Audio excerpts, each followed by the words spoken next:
All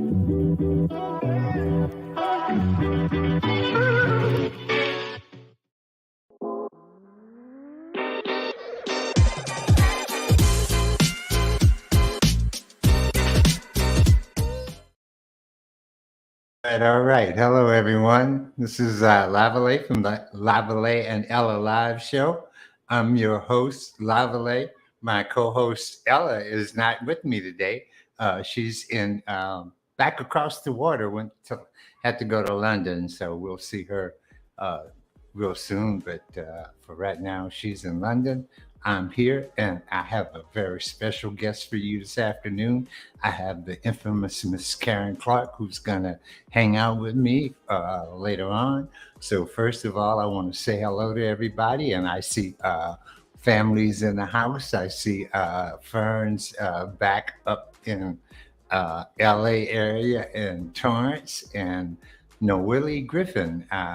Greetings from the D, and I assume that that's Detroit. Is that correct? You'd have said Big D out of New Dallas is that one. So I would imagine that the D must be Detroit. So happy to have you in the house, and I hope to have some more people in the house from Detroit to let me know if the festival is this weekend, or did you go last weekend? Was it last weekend that the festival happened? And if so, if it was a good one, you enjoyed it, let me know. All right. So, all right. So I'm missing a couple of people. I don't see my Mr. William in here yet. So, but I'm just gonna go ahead on. I see front. Yes, of course. Uh, of course. If you're out there, please come on and log on in so I can say hello to you. It's hot here. Again, I live down in the south, down in Louisiana, so the temperature is like 99 degrees, so very, very hot down here. All right. Okay. So I got a chance to get away during the past weekend. I actually had a trip to San Francisco, and Beverly's from Richmond is here. Great to have you, Beverly. How you doing? Richmond is in the house. All right. And I know she goes to the festival. So then they have something in Richmond. Do they still have a jazz festival in Richmond every now and then in the summertime? If so, let me know. All right. So this past weekend, I got a chance to go to San Francisco. Really to Oakland. I went to Oakland. My son and daughter-in-law lived in Oakland, and he's getting ready to go and teach at the University of Cincinnati Law School. So he's going to be leaving. All right, Philly. I hear you, Bedina. All right. So he's going to be leaving Oakland and going to Cincinnati pretty soon. So I wanted to go and spend some time with them in Oakland. And next month the Jazz Fest is there. Great. All right. I knew you guys had a Jazz Fest, and I haven't been there before, but maybe I'll check it out. I think it's during the same time that the big festival in Chicago, though, if I'm not mistaken. All right. So maybe. So let me know. Give me that information if you can. All right. So I got to go and spend some time with them out in Oakland, and I got turned on to quite a few things. First of all, I got made aware of AI and how big and how powerful AI is. So I got involved in that, and I've been involved in recreating images on AI ever since I got involved with that, and that was last Friday. So I'm going to have some really interesting things in the future that I'm going to be able to create through the use of the computer. or through the help of the computer. That's the way I'm going to look at it. Men have always used instruments to try and help them do things, and especially with art. I mean, um, you know, there's always been attempts to be able to make things to be able to help you make it do better or do something a little bit different. So I've been introduced to AI, and I'm going to be turning out some really magnificent pieces, I hope, with that, with the help of that. But getting on to that, so here I am in San Francisco. So here's slide number 1. This is San Francisco on Tuesday. I got to go to San Francisco. And as you can see, the big, tall building. All right, Ruby, nice to have you in the house. All right. So the big, tall building is a building called Salesforce Building. And so it ended up that that's where I was going. That's where I was headed, was to the Salesforce Building. My daughter-in-law works for Salesforce. She's one of the designers at Salesforce. So she got us, me and my son, some passes, and we went up to Salesforce. And so, as you can see on slide number 2 here, you can get to go up very high. It's 61 stories high, basically, and that's probably it is the tallest building in San Francisco right now. Okay, and it's owned by, or it's built by a company called Salesforce, and so they they do some of everything that you don't really even know about. But anyway, so slide number 3, right? See, so here's a view from on top. Way up at the top, there's a lot of computers in this place. I mean, everybody has their own computer. People walk around with laptops in their hands, but they also, they have this view room up there, and they have living plants growing against the wall. They've got nice seating. You can have an open bar for coffee, any kind of coffee you want, latte or espresso, whatever you want, they have it there. They also have snacks, and they can make you a little mini lunch, and they have cooks. So it's it's really quite unique. So we'll go on to this other slide. So that's Alcatraz way out there, where you see that little thing at. And from up there, as you can see, it's all glassed in, and the foliage that you see back in the background is like living up against those walls. So it's really pretty unique, and you can go all the way around this building, so you can have a complete 360 view of San Francisco from way up there. And the only thing about San Francisco, if you've never been to San Francisco, is there's always fog in San Francisco. You can't, it's just never going to get around it. It's always there. And so we go to the next slide, and let's see. And as you can see, that little thing that's peeking out over the top is the Golden Gate Bridge. But you can't even see it because of all the clouds and the fog.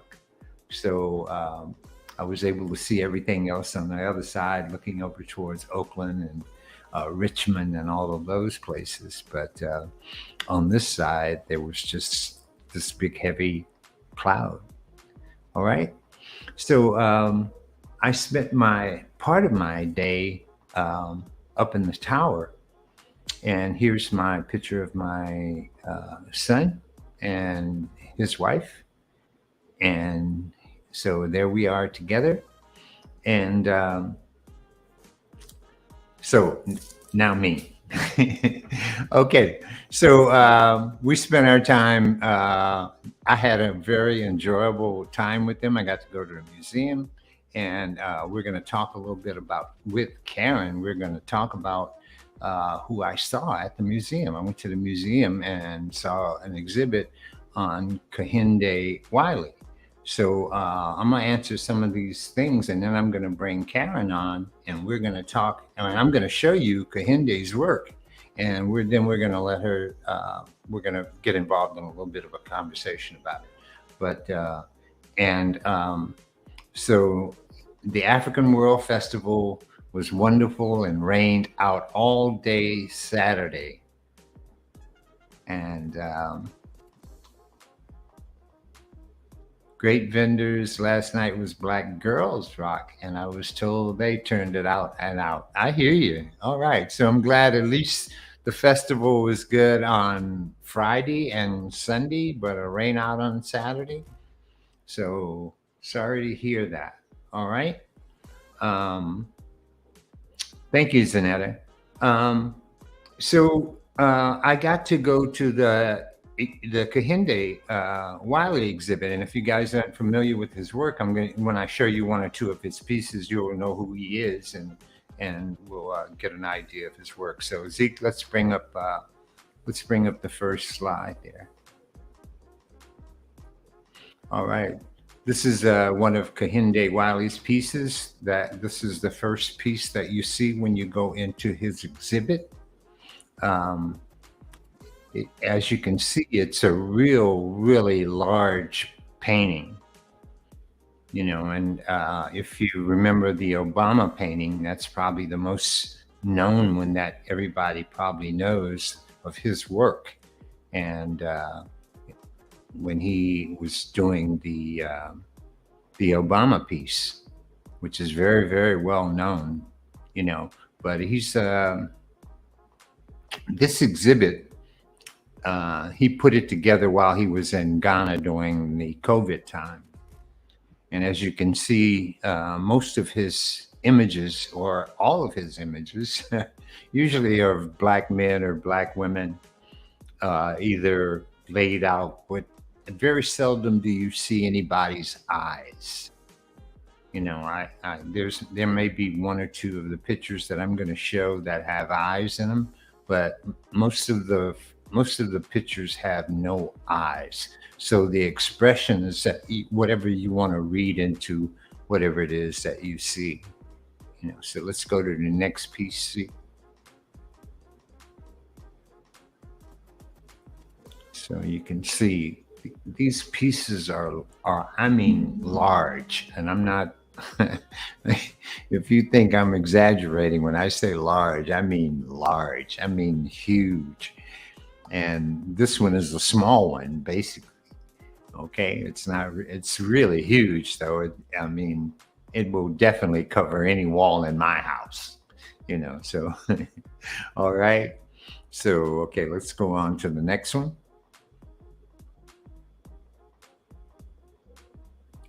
And this guy's from LA, and now he lives in New York City. But he was a student at uh, San Francisco Art Institute before he went to Yale and studied there. So, and one of the things that he kind of does is to see, like, this is one with the eyes.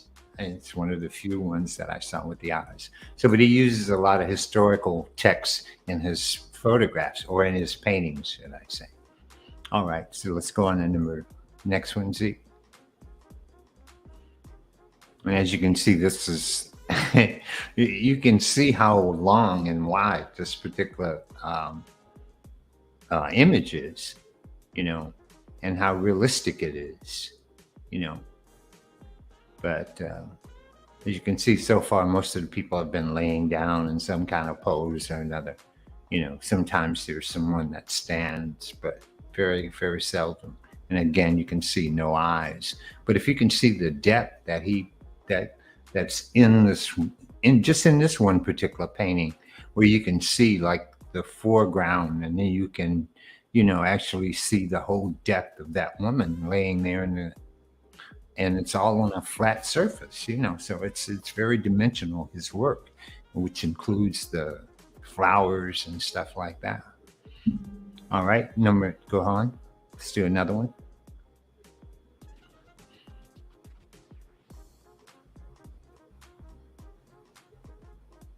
Okay. We have another one. This one, you can see the context of how large uh, this wall is at the museum and how big this image is. It's just huge. You know, I mean, it is huge. And all I could think about was, damn, okay, I can roll up the canvas, but the frames. I think the frames were sectionalized so that they could travel. So this image doesn't travel. I don't think this image travels that way. It sort of probably is rolled up on canvas, but the frames, they're built around it and they are sectional and put together. So this is really huge. All right. Okay, the next one. So this is one of the images of the guy from Fruitvale who got shot in the back, and his mother narrates this sculpture, and I wasn't aware, but by talking to Carren Clarke, I just found out that these are resin and they're not metal, and they look so much like metal that you're just. I was amazed by how he was able to capture these. And I too was an art student, so I've seen students make molds, where they'll cover a student in this plastic thing, just like what you go to the dentist for. They put it all on them so that they can make a mold and do a casting of them in a bronze or metal or something like that. I didn't.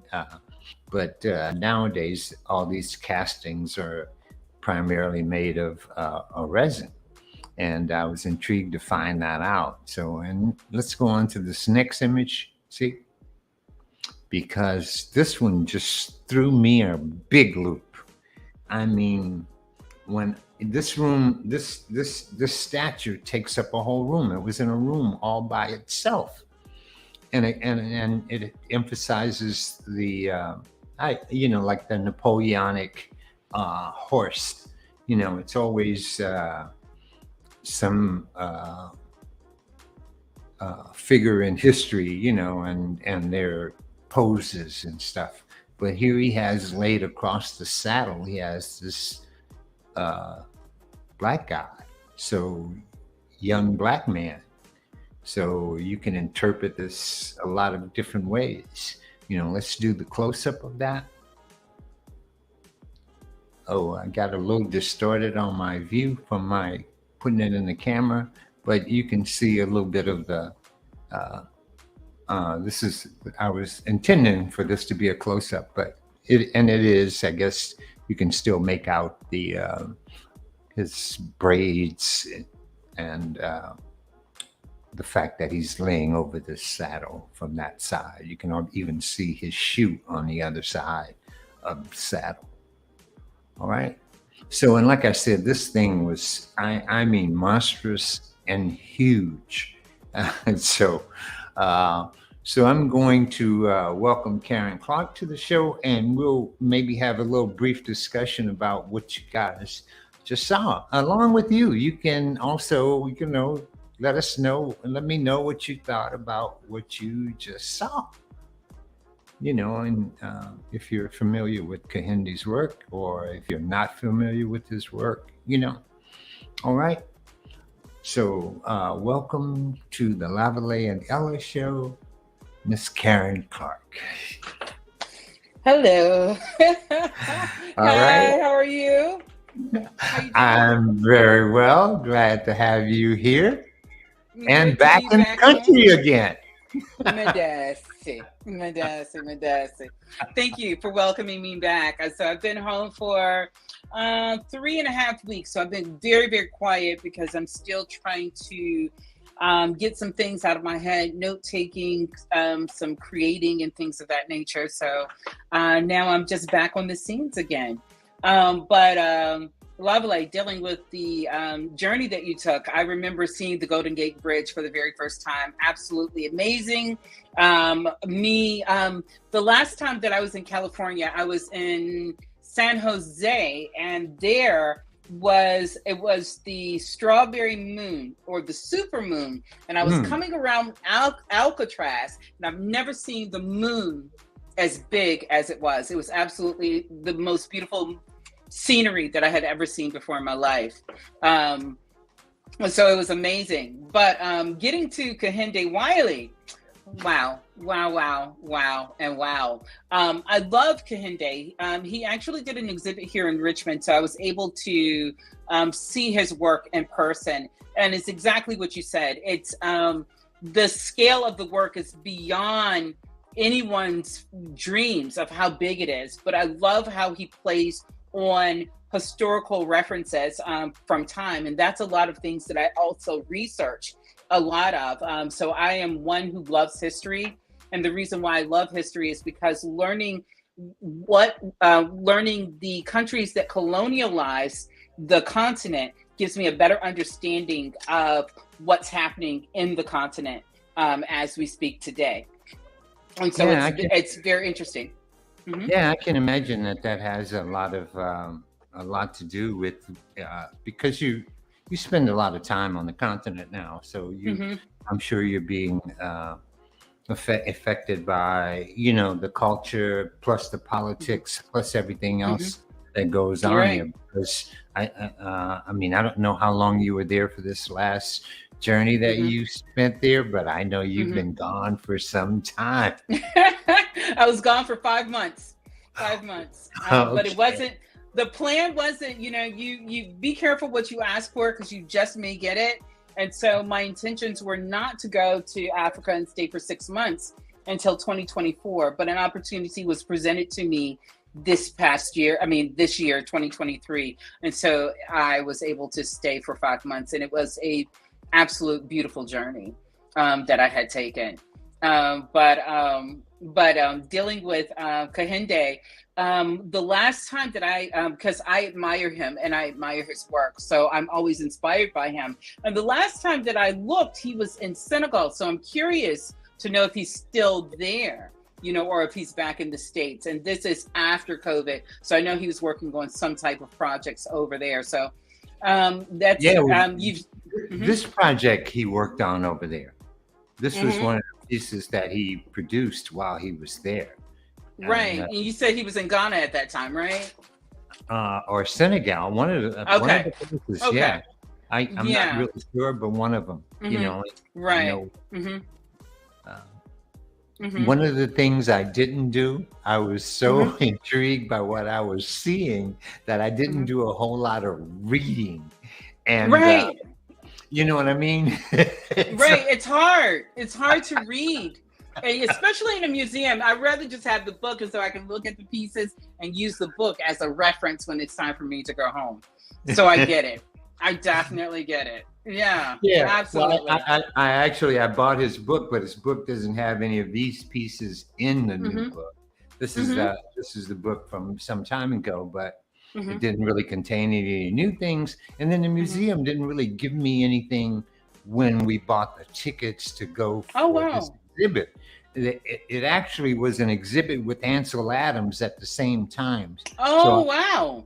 Yeah, so I got to really go from there to go over and walk over and see some of Ansel Adams' work for a minute, and then went into an African exhibit that they have, or their permanent African exhibit is also visual. So I got to look at that also. So I mean, it was. But like I said, I was so busy looking that I failed to read what was going on. Like I said, I thought I imagined that those pieces were really metal, and and that's not the case, right? Right, and sometimes they are metal. They are metal, but some of these pieces, are casted. They can be cast in resin, they can be cast in bronze, and so it all depends on where they're going. So we actually have one of his pieces in Richmond, Virginia, and that is a cast of in metal, and it stands outside, and it's absolutely a beautiful piece. And it's a young man. His dreads are blowing in the wind, and he's riding the horse. And so it's beautiful, and it sits in front of our museum. So it's absolutely amazing. But I had never seen the piece that I just saw that you had, where he's laying on the backside of the horse, and that has so many interpretations. It's absolutely beautiful. So when I get offline, I've got to go and look at that even more in depth, because it's so beautiful. You're talking about huge. I mean, huge. Like I said, it takes up the whole room. It's right. It's a huge piece. All of his work is really big, except for the little. I think the little sculptures were really. Some of them were really nice, like the Fruitvale guy leaning over in the back, being shot in the back or whatever. Yeah. His interpretation of that. And he had a couple of people in caskets so that you could see them through the glass. Oh, wow. They were laying in caskets, basically. They were doing the Jesus, episode. Wow. Wow. But this is so inspirational, and like you said, to me, and then I got involved with AI, and so I've been like on a track to where I can't even, I'm just. Well, I'm excited about the AI. Wow, that's amazing. Yeah. You see just how you just described, like the black man on a horse. Dressed in Napoleon Bonaparte's clothes or something like that. Yeah. You can just tell it that. Right. And it'll produce 4 images for you with that theory or that theme. Wow. I cannot wait to start working on this. This is going to be very interesting, because I'm like, how am I going to get my new t-shirt line? So you've given me some inspiration to get it together. So this is going to be amazing. Yeah. All right. So tell us a little bit about your new t-shirt line and why you even have a t-shirt line that you're working. Well, the new t-shirt line that I am coming out with is for my girls over in Ghana. So I am with a foundation which is called the Bridge to Africa That Connects, and we short it's BTAC.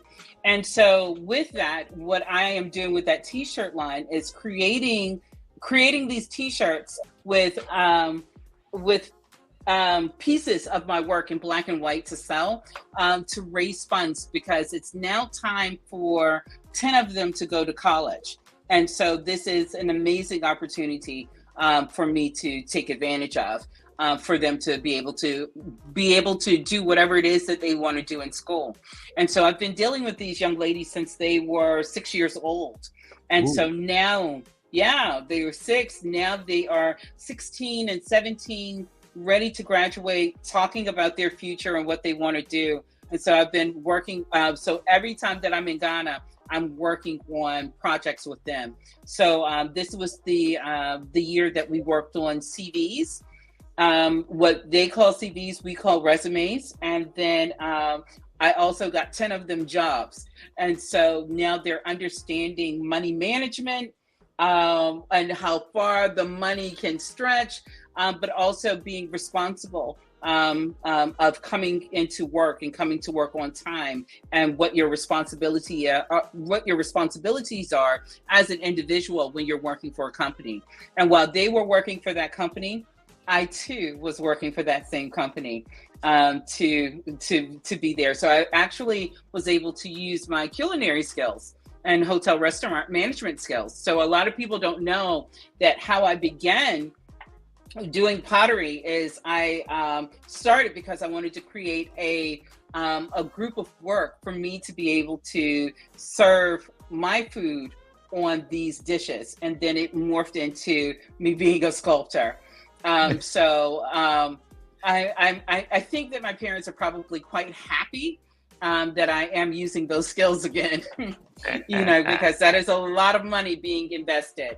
And so I went to Johnson & Wales University to get that. And so it's been an amazing journey, because I don't stop cooking, so while I am in Africa, and that's the whole continent, when I'm in Senegal or Burkina Faso or Ghana, I'm learning the techniques and the styles of their how they prepare food. But not only am I understanding the preparation of the food, but how the function of what they're using as far as bowls are being how a bowls being used, or how platters are being used, because I think that sometimes we forget that we over on the continent, they eat when they're home, it's community, so they're eating as a family, where we try to eat as family, but we're very quick to grab our food and go to the TV, where they don't go to the TV. They actually sit down as a family and eat. And so it may not necessarily be a whole lot of talking in the very beginning because everyone's eating their food, but then the conversation does begin after everyone has finished eating, and talk about how enjoyable the food is, or what life is, or what the plans are for the new week, and etc. So it's really fun to learn these kind of styles. So I've been working on what they call fufu bowls, because you have to have a certain style of bowl, and so that you can actually grab the food, and so that you're able to eat it, because you don't use a lot of utensils while eating when you're there. In fufu you eat with your hands too, right? You eat with your fingers. Mm-hmm. Okay. You eat with your fingers. So you eat with your 4 fingers, and your thumb is helping pinch and pick everything up to put it inside of your mouth. So it is, even down to the rice. There's a certain style that you're going to pull everything up, and so that you can have your dishes. And it's so funny because I'm moving my hand like as if I'm getting ready to grab the food. I'm missing it very much. The food, I'm this very much. Yes. Yeah, well, I'm so in awe of the values that you're seeing, and that you're preparing those young women for.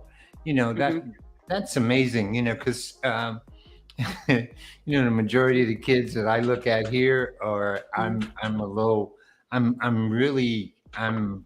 lost, because the kids I see here all have their heads down and am looking at their telephones. Right. They're in constant communication with this telephone all the time.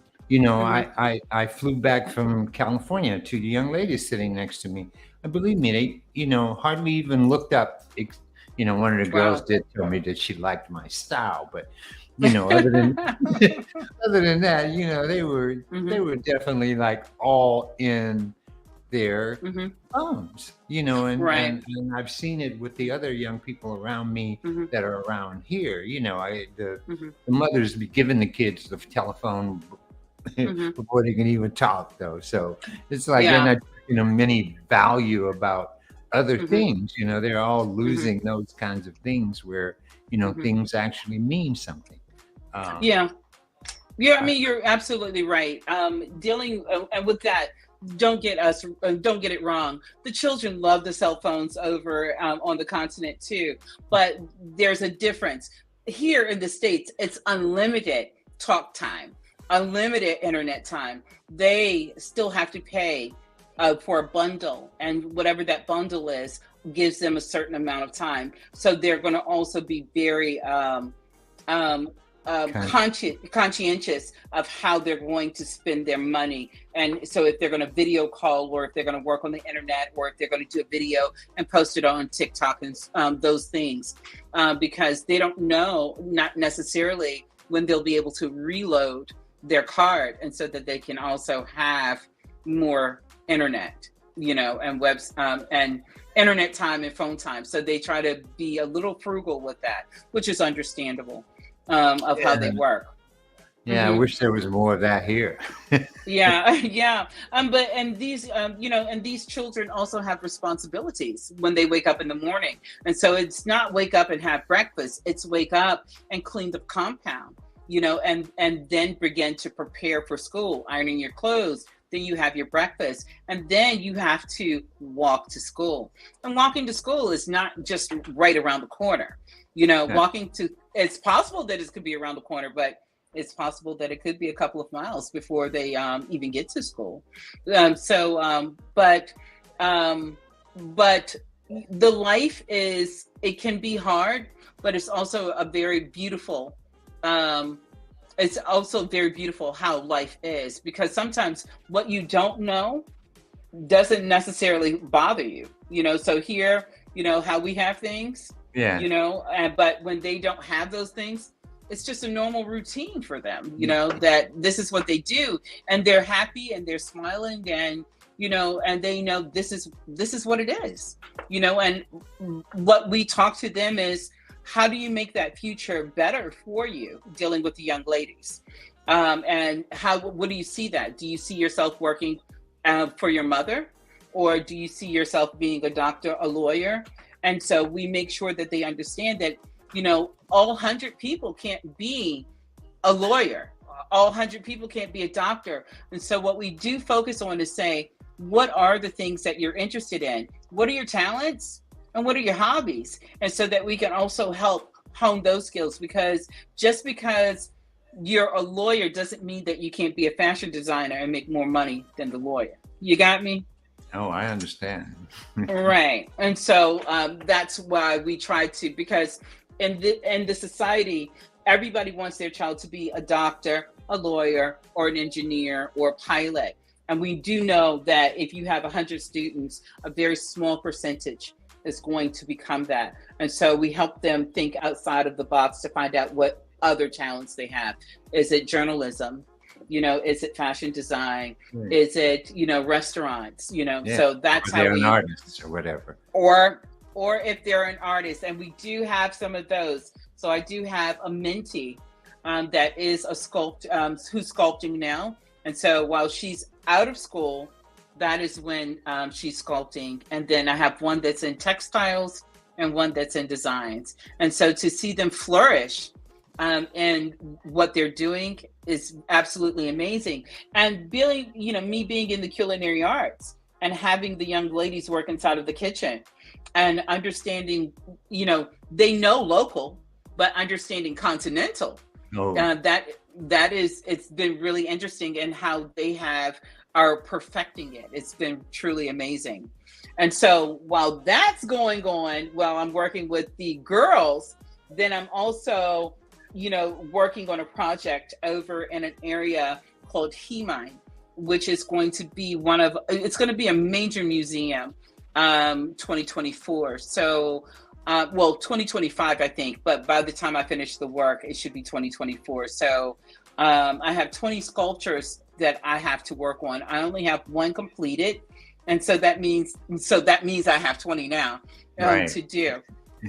And Are they large also? they're going to be, that is where I get to do my large pieces. So these are very large pieces. And so what I'm doing is importing my clay from the States into Ghana, and so that I can work on the projects, because it will make the process easier for firing.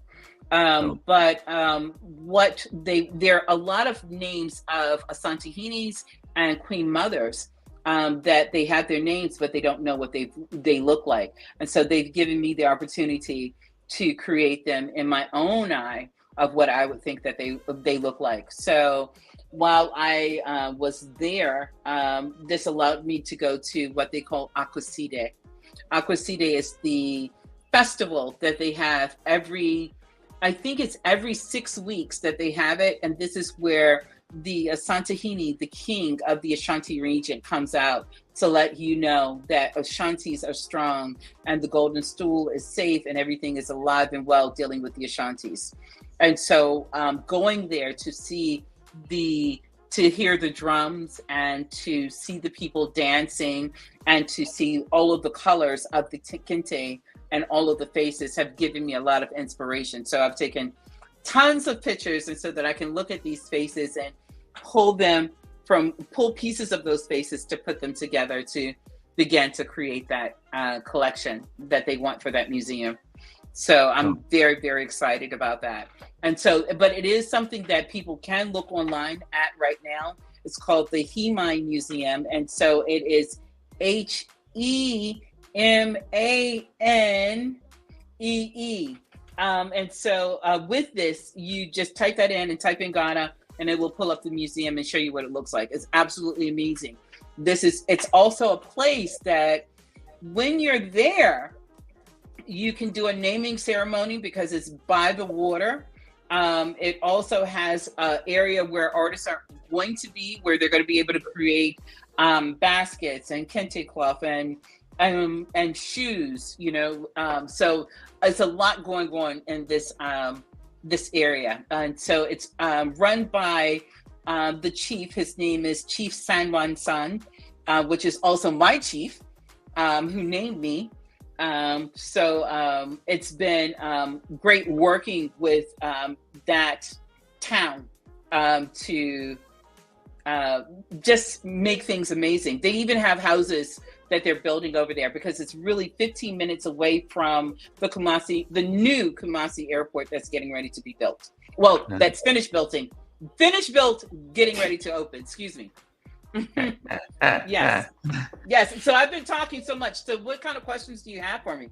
Yeah. So traveling around, you kind of enjoy that, or are you moving by car? Are you flying around on Africa, or what are you doing? Both.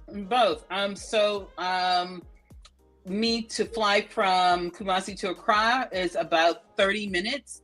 But sometimes I will take the when I get to Accra, then I will take a bus to go to the Volta region. But it's very accommodating to fly when you're on the western area. So usually, if you're in Ghana, you wanted to fly to Senegal, it's going to cost you about $350. So if you are traveling and you have time to travel and you're going to be there for a certain amount of time, it's easier for you to fly to the other countries than it is for you to fly from the United States or European country into the other countries that you want to travel into. So it's very affordable. And a lot of things are affordable because the dollar is still very high inside of these countries. So at one point it was every US dollar was 16 Ghana cedis. Now it's it's between 11 and 13, depending on what's going on in the world. And so the inflation is very high for the Ghanaian, but for the American who is coming in there, the money is able to stretch a very long way. Yeah, I've heard that. So, and I look forward to being able to check that out. I can't wait for you to come. So I assume that you spend your time with these girls. You're doing the cooking and so forth. You're running the restaurant and going on, and you're also have your own project that you are involved with. And do you your own projects, is that ongoing all the time? I assume that it is ongoing all the time. I assume that you've got that going on all the time also. Yeah, So you've been producing quite a bit of work since you've been there also, right? Yes. And so when I was over in Ghana, it was like me being home, working 7 days a week. I was there 7 days a week. It was just that it was a different temperature over there than it was here. But being there, we get up very early over there. So we usually get up at 4:30 in the morning. And when I say everybody, pretty much everybody. And so this is when you begin to smell the charcoal going, the roosters are crowing, and then you're hearing people going to get their water or what have you to, prepare for their morning baths or morning baths or their morning breakfast. And then you have to leave out of the house at about 6 o'clock in order for you to get into town by 7. And the reason why is because everybody goes to work at the same time. And so something that would take 30 minutes to get well, 30 minutes for me to get home. It usually took me about an hour and 15 minutes, hour and 30 minutes, depending on if there were any accidents on the road. So yes, so it did take time. And then by the time you get home, it's the same amount of time. You take your shower, you try to eat your dinner before you go home, and then you're in bed by 9 o'clock to do it all over again. Wow. So the life is very busy, but it's very gratifying. But when you were saying, you were asking me one other question that popped into my mind, of what life was like there. Oh, so dealing with that, I was responsible for, while I was there, because I was being a consultant, I was responsible for probably about 120 people. So being responsible for those 120 people was a very interesting journey, because the lifestyle of what we have as far as HR and policy and procedure, I had to come and bring a slice of America, a slice of Ghanaian, and put it together to make it cohesive and make it comfortable for everybody. So it took them about a month and a half to actually get used to me and understood, and me explaining to them what I was trying to do. And once that happened, they enjoyed me, but I get phone calls every day still to give me updates on what's going on. So whatever I've done, it must have made an impact. So I'm very happy about that. All right. So look, we have Carren Clarke back in the USA. She's going to be putting some of her work out there. You guys can, we're going to have her back on, but I'm sure she's going to be doing her own thing every now and then. She does do that. So you look out for her on her own Facebook thing. She does it. I'm sure she will be doing that. So there's a lot of new work, new ideas. So we're going to, of course, be seeing it. All right. Right. And so I'll be, being that I've been quiet for so long, I'll go back live for everybody August 1st. So start looking for me August 1st. Right now, since I've been home, I've probably done close to 300 pieces, because I work 7 days a week and 12 hours a day here. So when I get off the phone with you guys, because I still get up at 4:30 in the morning, but 9 o'clock, I will still be saying good night to all. Yeah, I wasn't used to a 4:30 a.m. call. So she called me at 4:30 because she knew I was up too. I was like, wait a minute, are you kidding? Any artist that I know is usually up when I'm up. This is why I'm like, oh, let me just go ahead and do that. They're awake. Well, I'm so turned around now anyway, because I was here and then I went to San Francisco, and being over on the West Coast, it wakes you don't see the sun until 6 o'clock in the morning, really, basically. So right. That's what, that was one of the most beautiful things that I actually got to do in Africa. I have never seen such beautiful sunrises and beautiful sunsets every single day. I took a picture every day of the sunrise and the sunset because they were so beautiful. Beautiful.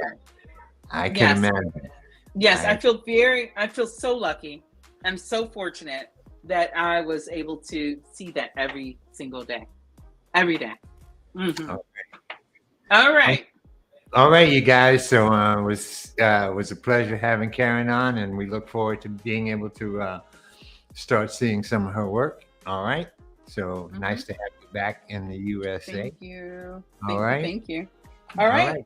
I think Beverly says she will be waiting for some of those new pieces from you. Beverly, they're coming, Miss Addison. They're coming. And Carla Jackson said, welcome back. Thank you, Miss Jackson. Right.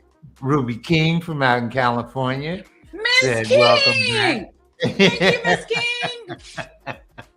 Thank you, Miss King. You see, she calls you Miss Ghana. Oh yeah. They saw my outfit that I wore for Aquacide, and I think I was Miss Ghana that day. Yeah. But, if you guys need to get in contact with me, please do reach out to me. You can call me or send me a text or send me a message through Messenger. I am working on the website, and you will see the website active now, woodlandheightsstudio.com. And if I don't pick up right away, it doesn't mean that I'm not going to pick up. It just means my hands are in clay. Okay? All right. Thank you, everybody. All right. See you next week. See you next Have week. a great weekend. Well, not you next week, but see you soon. Yeah, Bye. don't you close now. Don't you go nowhere. Oh, I'm not closing. Okay. Don't you go nowhere.